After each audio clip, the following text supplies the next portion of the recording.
Attenzione, attenzione, Udine che interviene. Keram ha segnato il gol del vantaggio sulla promozione su sanitari, ceramiche e accessori per la tua casa. Sei vincente? Keram ti fornisce l'assist giusto per fare gol davanti a tutti. Keram si trova a Tavagnacco in via nazionale 56 di 1, aperta tutti i giorni, esclusa la domenica. Keram, non perdere l'occasione.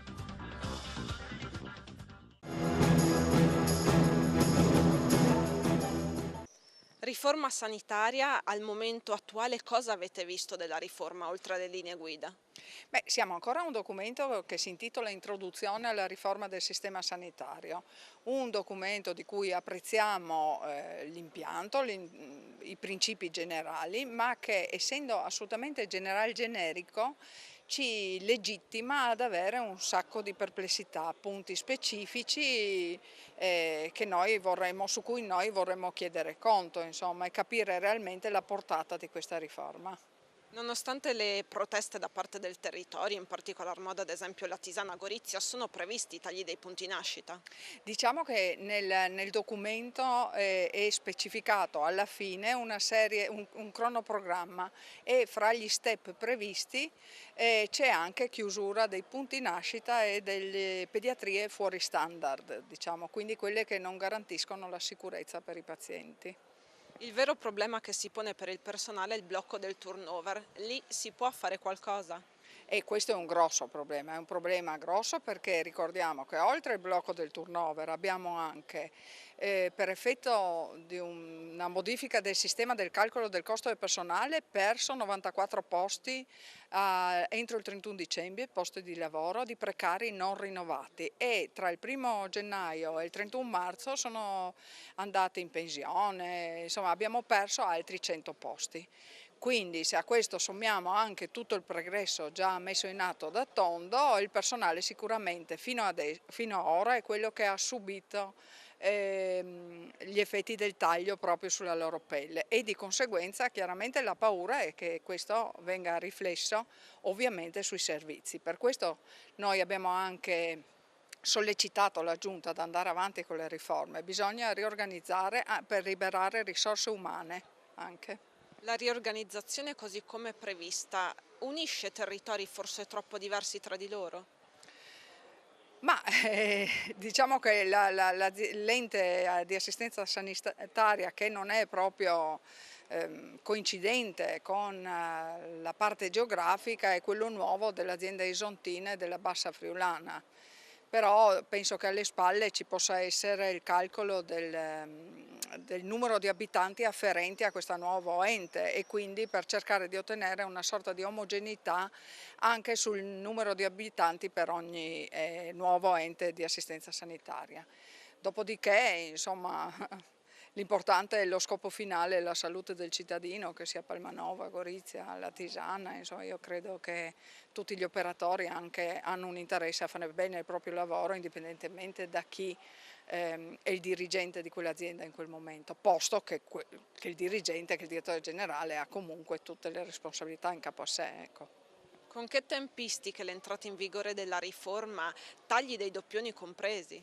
Ma anche nel cronoprogramma sono previsti anche questi tagli dei doppioni, solo che noi sappiamo già che il primo step previsto nel cronoprogramma, che era il 15 maggio, dove i gruppi tecnici relazionavano all'assessora, è già stato rinviato di una quindicina di giorni.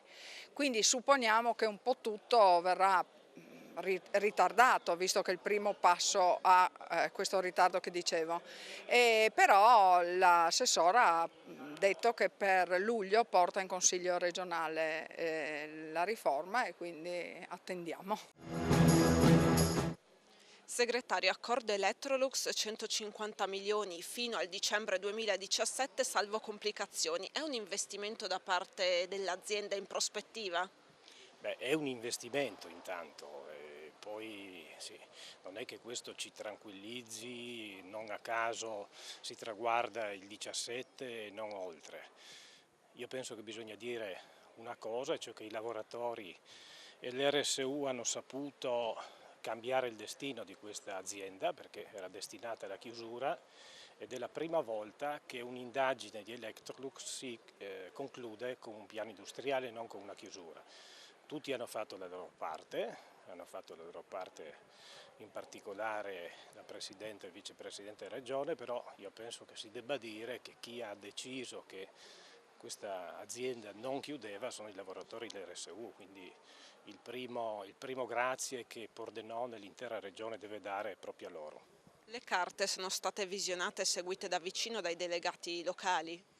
Certamente il ruolo dell'RSU in particolare, il ruolo della FIOM sono stati fondamentali, quindi noi abbiamo mantenuto sempre aperta una discussione di merito, siamo stati capaci di calibrare le azioni di lotta in maniera intelligente, sempre legati ai processi produttivi, senza mai mettere in situazione di blocco l'azienda. Io credo che sia una vittoria importante. Naturalmente si tratta di un accordo difensivo e quindi saremo chiamati ancora oltre il 17 a traguardare possibili nuovi sviluppi. C'è questa ipotesi ancora misteriosa di un'azienda che verrebbe a insediarsi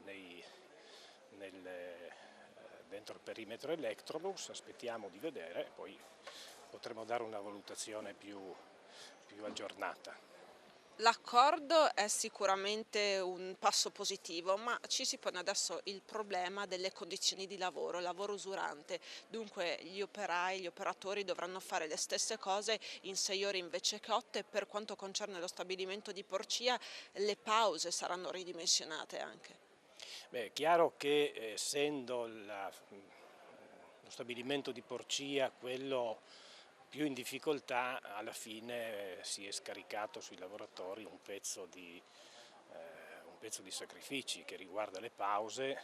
Sappiamo che Porcia aveva 5 minuti di pausa in più rispetto agli altri stabilimenti. Io credo che il gioco valga la candela e saremo sempre in tempo a calibrare, a discutere, a contrattare l'organizzazione del lavoro in modo da non appesantire troppo i turni. È recentemente scoppiato un dibattito relativamente alla situazione dei negozi del centro, negozi che sempre di più chiudono anche in seguito a dei manifesti, dei paletti che erano stati affissi con la regolamentazione per la viabilità. Come interviene in merito? Il piano antismog è un piano che non serve a nulla, fatto solo in centro, perché noi abbiamo già presentato mesi fa una mozione su questo, e anche perché avevamo i dati delle centraline dell'ARPA dove gli sforamenti nello stesso giorno non erano solo in centro ma erano in via Sant'Osvaldo e da altre parti della città, quindi non riesco a capire chi vuole tutelare l'amministrazione e il sindaco Onsel.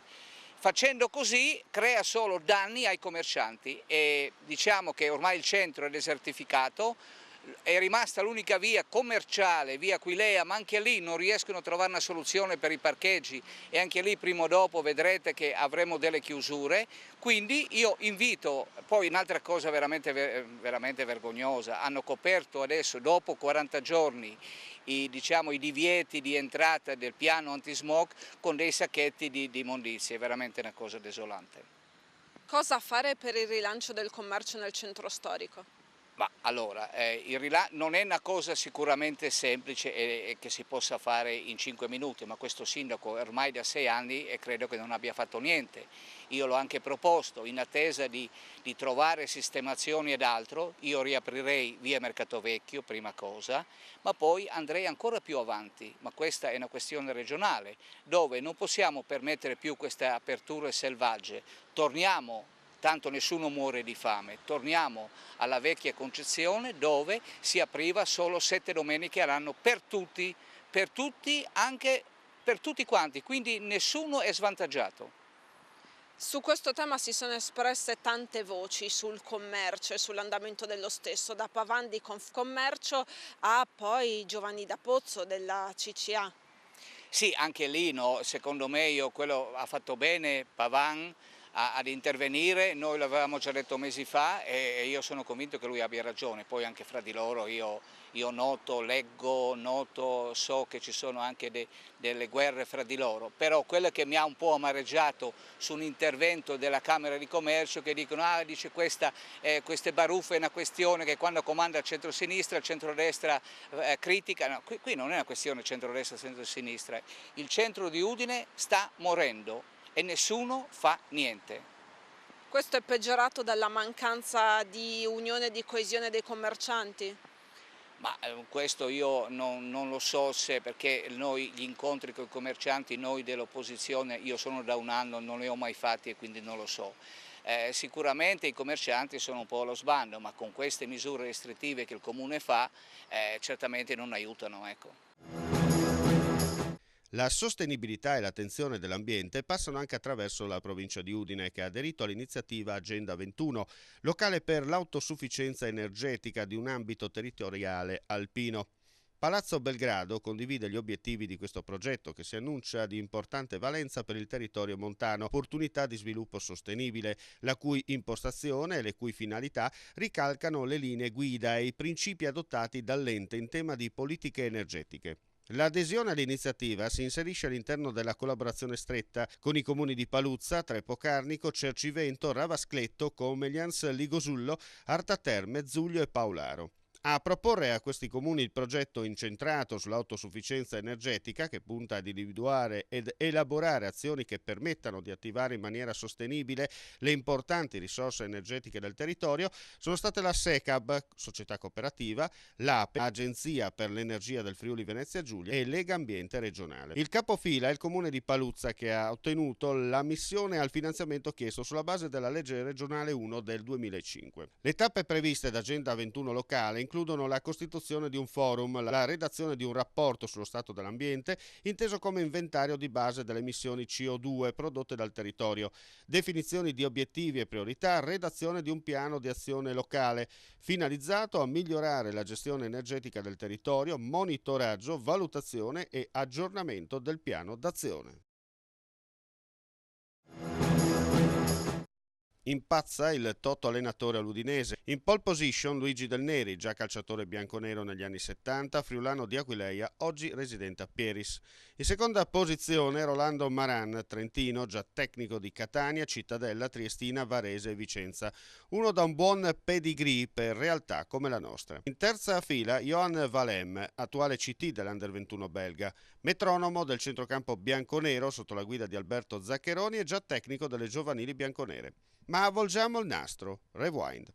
Dalle 15.01 di ieri, martedì 20 maggio 2014, si è chiusa l'era di Francesco Guidolin sulla panchina dell'Udinese. Al tecnico castellano la società ha offerto un nuovo ruolo. Sarà il nuovo supervisore dell'area tecnica progetto Udinese, Granada e Watford. Più che di un addio si tratta di un arrivederci alla panchina.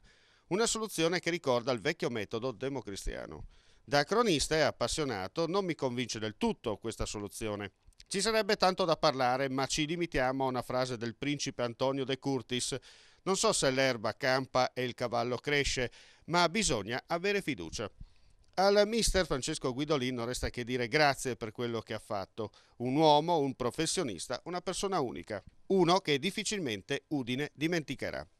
La storia è stata scritta.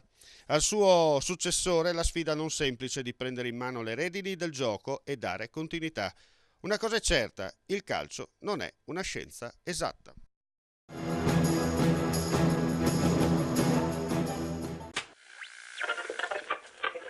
Attenzione, attenzione, Udine che interviene.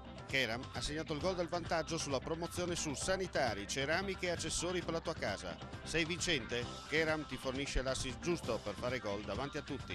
Keram si trova a Tavagnacco in via nazionale 56 di 1, aperta tutti i giorni, esclusa la domenica. Keram, non perdere l'occasione.